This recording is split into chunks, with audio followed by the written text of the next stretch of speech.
할렐루야. 주 예수님 은혜 안에서 평안하셨습니까?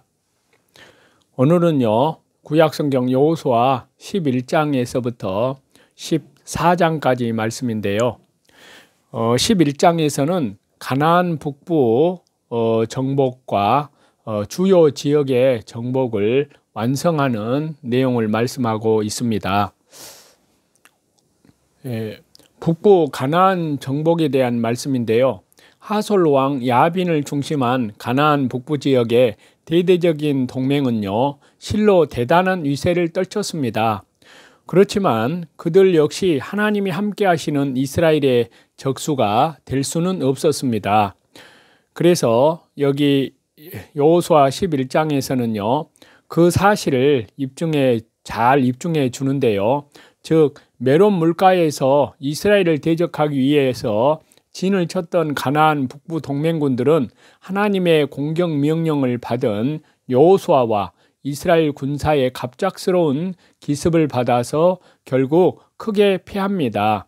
또한 하솔 성읍은 이스라엘 군사에 의해서 완전히 황폐화되었고 하솔 왕 야빈을 비롯하여 동맹에 참가했던 북부 지역 모든 성읍 왕들이 처형을 당하였습니다. 그리고 하솔을 제외한 다른 성읍의 재물과 가축은 모두 이스라엘 백성들이 취하였습니다. 이처럼 가나안 족속들은 외관상 강대해 보였지만 하나님이 함께 하시는 이스라엘의 상대가 되지는 못하였습니다. 이러한 사실은요, 하나님께서 온 세상의 창조자이시며 온 세상의 통치자이심을 다시 한번 입증해 줄 뿐만이 아니라 하나님께서 권념하시는 성도들을 어느 누구도 넘어뜨릴 수 없음을 일깨워 준다 할 수 있습니다. 한편으로 하나님은 여기 본문에서요, 여호수아 11장에서 특별히 이스라엘 백성들에게 가나안 족속들의 말 뒷발의 힘줄을 끊고 병거를 불사르라고 명하시는데요.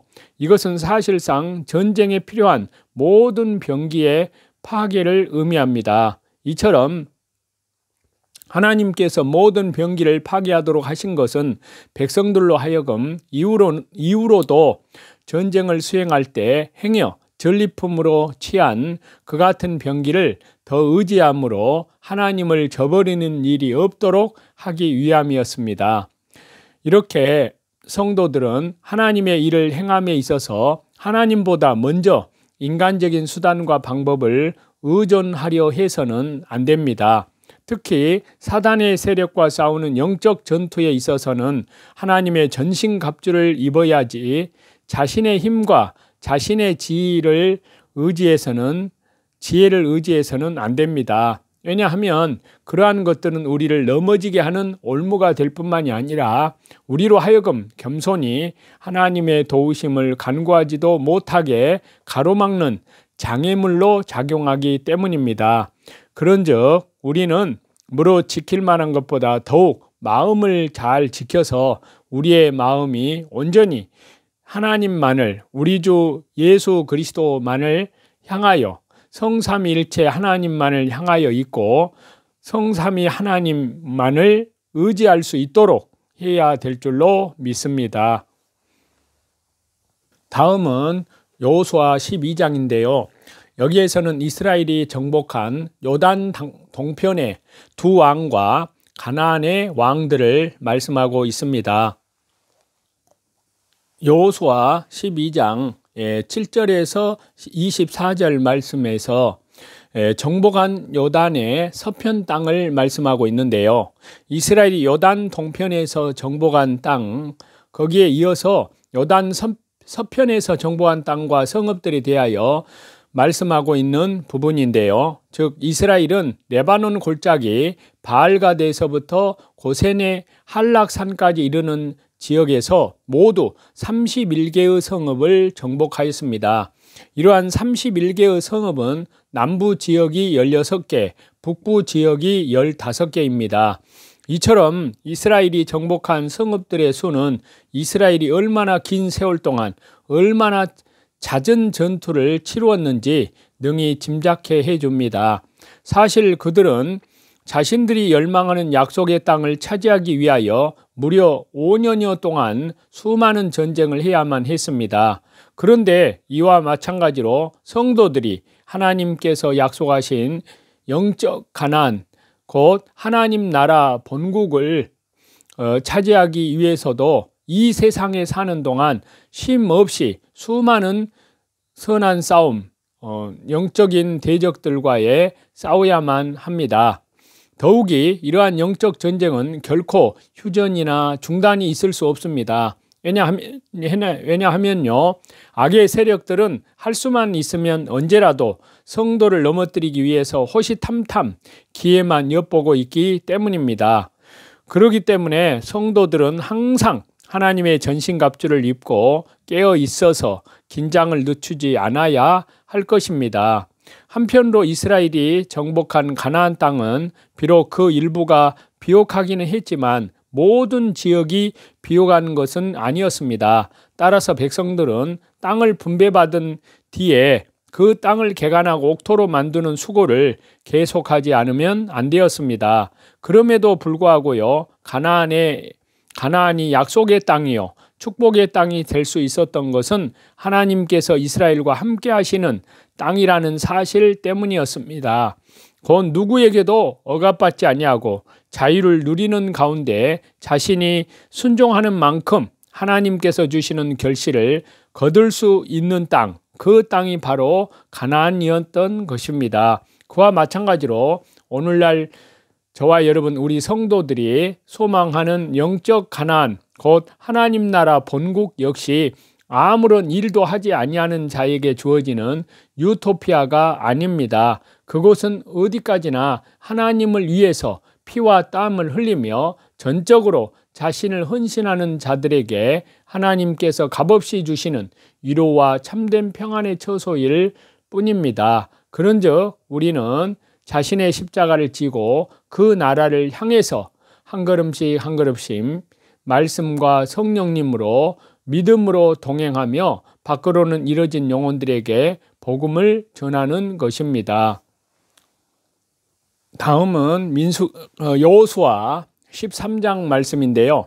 가나안 본토 분할을 위한 서론의 말씀입니다. 지금까지 이스라엘의 가나안 정복 과정을 살펴보았는데요. 자, 여기 여호수아 13장 1절에서 7절 말씀은 가나안 미정복지, 그러니까 13장부터 마지막 장까지는 가나안 땅의 분배 과정을 말씀하십니다. 그 가운데서도 여기 여호수아 13장은 이스라엘이 이마저 정복을 해야 할 미정복지와 요단 동편 땅 분배 사건에 대한 그런 말씀인데요. 먼저 여기 말씀은 이스라엘이 가나안 대부분 지역을 정복하고 전쟁을 종결을 했음에도 불구하고 그들이 마저 정복해야 할 땅이 많이 남아 있었음을 보여줍니다. 그것은 곧 가나안 서남부에 있는 블레셋 땅과 시돈 지역의 땅, 그리고 북쪽 지역의 땅 등이었습니다. 한편으로 이처럼 아직 많은 지역이 미정복 상태로 남아 있었음에도 불구하고 가나안 정복 전쟁이 일단 종결된 이유에 대해서는요, 몇 가지 생각해 볼 수가 있는데요. 첫째, 나이 많은 여호수아를 위한 하나님의 배려였고요. 즉 하나님께서는 여호수아가 너무 나이가 많아 정복 사업을 계속 수행하기에는 힘겨움을 아시고 아직 정복이 미완료된 상태에서 전쟁을 종결케 하고 먼저 기업 분배를 명령을 하신 것입니다. 두 번째는요, 오랜 기간 동안 전쟁에 지친 백성들을 위한 하나님의 배려였습니다. 즉 하나님께서는 7년의 동안의 정복 전쟁으로 인해서 지친 백성들을 쉬게 하심으로써 온기를 회복하게 하고 이미 정복된 가나안 땅 위에 새로운 나라를 건설할 수 있게 하신 것입니다. 세 번째는요, 이스라엘로 하여금 계속해서 하나님을 온전히 의지하게 하기 위함이었습니다. 즉 하나님께서는 미정복지를 남겨둠으로써 이스라엘의 하나님과의 언약을 배반하고 제약에 빠지지 못하게 하는 경성의 가시로 삼으셨던 것입니다. 그렇지만요, 이러한 이유에도 불구하고 이스라엘은 반드시 남은 지역을 마저 정복해야 할 의무가 있었습니다. 왜냐하면요, 그 땅은 이미 하나님께서 그들에게 주신 약속의 땅일 뿐만이 아니라 하나님께서 그 땅을 기필코 정복하도록 명령하셨기 때문입니다. 그럼에도 불구하고 백성들이 하나님의 이 명령을 완수한 것은 400여 년이 지난 다윗 시대에 이르러서였습니다. 이러한 사실은 이스라엘 백성들이 가나안 정착 이후에 진취적인 믿음을 견지하지 못하고 점차 안일한 신앙적인 태도에 빠졌음을 시사해 준다 할 수 있습니다. 그런데 오늘날 성도들 가운데서도 자신들의 임무를 충실하게 수행하지 못하고 안일한 태도로 신앙생활을 하는 사람들이 많습니다. 그러나 그것은 성도의 마땅한 자세가 아님을 명심하지 않으면 안 된다는 사실입니다. 하나님께서는 우리에게 지금 땅끝까지 이르러 내 증인이 되라고 명령하고 계십니다. 그런즉 저와 여러분 우리들은 하나님의 복음을 맡은 군사로서 아직도 마치 정복하지 못한 우리의 영적 싸움터로 쉼없이 나아가야 하는 것입니다. 다음은요, 여호수아 14장 말씀인데요. 여기에서는 9지파 반의 요단 서편 땅과 분배 계시 그리고 갈렙의 기업을 요구하는 그런 내용을 말씀하고 있습니다. 여호수아 14장 6절에서 15절 말씀은요, 갈렙의 기업을 얻기 위한 청원이 기록되어 있는데요. 자, 여호수아가 요단 서편 가나안 땅을 9지파 반에게 분배할 즈음에 발생한 사건인데요. 즉 여분네의 아들 갈렙이 유다 자손들과 함께 여호수아에게 나와 모세가 자기에게 기업으로 주기로 약속한 기업을 줄 것을 요청을 하여서 헤브론을 기업으로 얻는 장면입니다. 자, 갈렙은 본래 유다 지파의 족장으로 45년 전에 여호수아 및 다른 10여 명의 정탐꾼과 함께 가나안을 정탐을 하고요, 여호수아와 더불어서 신앙적인 보고를 함으로써 모세로부터 헤브론을 기업으로 약속을 받았습니다. 그렇기 때문에요, 이제 갈렙은 모세의 계승자인 여호수아에게 그 약속을 이행하도록 요청하고 있는 것입니다. 그렇지만 우리는 여기에서 갈렙이 단순히 자신의 이기적인 욕심을 채우기 위해서 또 채우거나 혹은 옛날 자신의 공로를 인정받기 위해서 기업을 청원하는 것이 아님을 저와 여러분은 알아야 합니다. 즉 갈렙은 아직 정복되지 아니한 약속의 땅을 한시라도 속히 정복함으로써 하나님의 언약을 성취하고자 하는 진취적인 신앙의 바탕 위에서 기업을 청원했던 것입니다. 갈렙은요, 아직 정복되지 아니한 약속의 땅을 한시라도 속히 정복함으로써 하나님의 언약을 성취하고자 하는 진취적인 믿음의 바탕 위에서 기업을 청원했던 것입니다. 그러한 사실은 갈렙이 나이 많은 상태에서 이미 정복된 넓고 아름다운 평야지대를 요구하지 아니하고 이스라엘 백성들이 그토록 두려워했던 아낙 자손이 살고 있는 미정복 상태의 헤브론 산지를 요구한 점에서 충분히 입증이 됩니다. 이처럼 모든 일을 하나님 중심으로 행하며 자기보다는 다른 백성들을 더 위하고자 하는 갈렙의 이타적 희생 정신은 바로 갈렙으로 하여금 여호수아와 함께 유일하게 가나안에 들어가는 축복을 얻게 하고 또한 헤브론의 주인이 되게 하는 원동력이 되었습니다. 특히 이러한 갈렙은 그의 나이 85세였음에도 불구하고 결코 아낙 자손을 두려워하지 아니했으며 반드시 그들을 물리치고 그 땅을 차지할 수 있다는 확신을 가졌습니다. 이 같은 갈렙의 믿음, 그리고 용기, 겸손 등은 오늘날 하나님 나라의 확장이라는 사명을 맡은 그리스도의 군사인 성도들에게 귀중한 그리스도 안에서의 모본이 아닐 수 없습니다. 물론 신앙은 결코 만용이어서는 안 됩니다. 그러나 정녕 하나님을 믿는 자에게는 결코 능치 못할 일이 없습니다. 그렇기 때문에요, 성도들은 그 같은 하나님의 장중에 붙잡힌 바 되어서 담대한 용기와 믿음으로써 세상을 이기고 하나님 나라 확장의 일익을 감당해야 할 줄로 믿습니다. 여호수아 14장 8절과 9절 말씀을 보시게 되면 여기에서 바로 여호와 하나님을 온전히 순종했던 갈렙의 신실한 믿음에 대해서 나와 있습니다. 이는 하나님께서도 인정하신 사실인데요, 이처럼 여호와 하나님을 온전히 순종하는 것은 하나님께서 가장 기뻐하시는 일입니다. 그러면 여호와 하나님을 온전히 따르는 것은 무엇일까요? 그것은 바로 하나님의 뜻이 담긴 말씀을 온전히 따르는 것을 말합니다. 우리는 하나님 말씀에 대해 이러한 자세로 살아가고 있는지 돌아봅니다. 현재 하나님의 말씀을 읽고 싶어도 성경이 없어서 안타까워만 하는 사람들이 있음을 우리는 알아야 됩니다. 어느 선교사가 공산주의의 개방화를 틈타 성경을 가득 싣고 갔는데 그 성경이 순식간에 다 없어졌다고 합니다.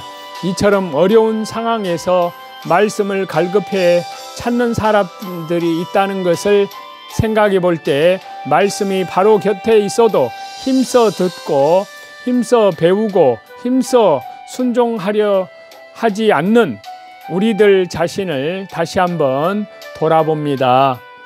그러면 말씀을 온전히 따르기 위해서 어떻게 해야 하는지 말씀에서 생각을 해보면요, 첫 번째는 말씀을 잘 들어야 합니다. 말씀에 대한 우리의 가장 기본적인 태도는 하나님 말씀, 그리스도의 말씀을 잘 듣는 것입니다. 듣는 것은 우리의 신앙생활에 있어서 필수적입니다. 듣지 않으면 우리는 결코 말씀을 알 수 없고, 따라서 말씀을 통해 주어지는 성도의 복된 삶도 누릴 수가 없습니다. 그렇기 때문에요, 이 모든 것이 가능하려면 우선 말씀을 잘 들어야 합니다. 이스라엘의 역사는 백성들이 말씀을 듣는가, 말씀을 듣지 않는가에 따라서 평탄하거나 또는 비참하게 되었습니다.